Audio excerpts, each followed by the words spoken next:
অনেকে তো শাক ভাজি পছন্দ করে না, তাই না? তো আমার চিংড়ি মাছ ভাজি করা দেখে অনেকে বুঝে গেছেন যে আমি কি ভাজি করব। যেহেতু ভাজিতেই কিন্তু এত ছোট ছোট চিংড়ি মাছ দেয়, তো আমি শাক ভাজি করব।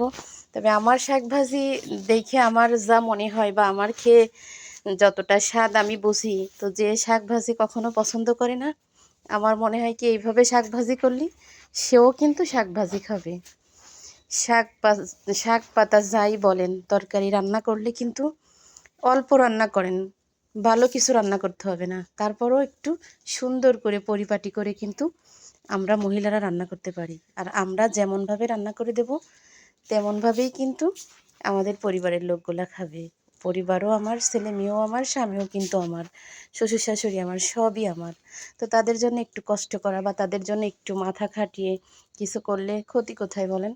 সবসময় বলি যে সুন্দর মতো যে কোনো জিনিস রান্না করলে ভালোই লাগে, কিন্তু খারাপ লাগে না, খেয়ে দেখতে পারেন।